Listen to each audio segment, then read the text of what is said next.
Mascom is the beginning of a lot of things. Dito ko na-discover yung mga bagay na gusto ko talagang gawin, na never kong na-realize sa sarili ko na yun yung gusto kong gawin dati, ganyan. Mascom, yung bahay ko sa labas ng bahay. Kasi sobrang comfortable ko dito, ayun, bilang sobrang ingay kong tao. Mascom for me, talagang homes of great minds and loud-mouthed people. First time ko dito sa Mascom, nakita ko na sobrang saya talaga ng mga tao. As in yung tawa nila, halakhak, tapos sinig hanggang College of Music. Tama nga yung general thinking na maingay kami, pero yung ingay kasi namin makabuluhan. Maingay, masaya, magulo, pero lahat to may meaning. Hindi ka niya hinahayaang maging complacent sa kung ano yung pinaniniwalaan mo. Patuloy kang sinusubok na tanungin kung ano ba yung mga bagay na nakasanayan mo na. Maraming ideas na estudyante, na tao. So, umupo ka lang, makinig ka lang, marami ka nang matututunan.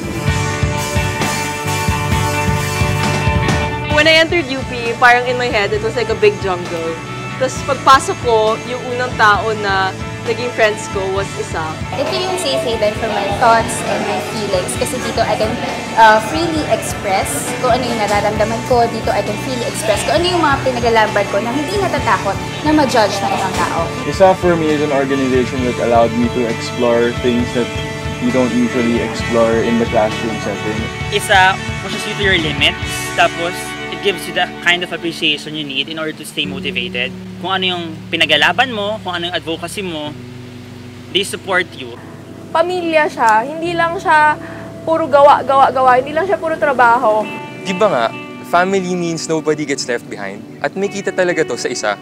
Kahit isang taon pa lang ako sa org, sa Mascom, masasabi ko talaga na nahanap ko na yung pamilya ko sa isa. Kasi siya yung tipong family na nag-encourage sa'yo na i-push yung sarili mo, in-encourage lahat ng ideas mo, tutulungan ka as much as they can. They respect your opinions. So it was such a nice experience to be able to find a group of people who will accept you as you are, no pretensions, walang alinlangan. As a member, natulungan ako ng isa na mas maging critical at mas maging aware dun sa mga bagay na nangyayari. Hindi lang sa loob ng organization, hindi lang sa loob ng Mascom, hindi lang sa loob ng UP, kundi pati na rin sa labas.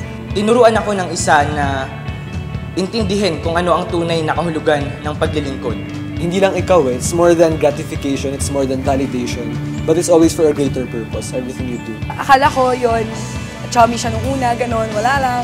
Tapos, ito pala yung org na bibigyan ko ng atensyon, ng pawis, ng oras, ganyan. Sa kabuuan, isa ang may malaking bahagi ngayon ng masaya at aktibong buhay ko dito sa UP.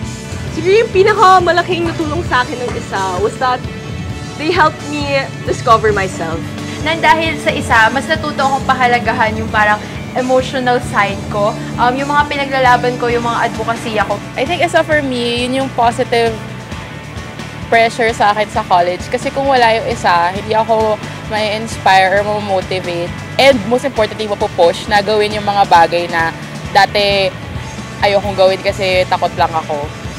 Overall, sa isa ko natagpuan yung sarili ko na patuloy ko pa rin kinikilala dahil hindi natatapos ang paglago at pagkatuto sa organisasyong to. Isa yung nagsilbing pundasyon ko para magawa kung ano man yung mga ginagawa ko ngayon at patuloy na i-improve yung sarili ko in the long run. Dadalhin ko yung pangalan, prinsipyo, mga tao at mga kaibigan ko sa isa, saan man ako magpunta.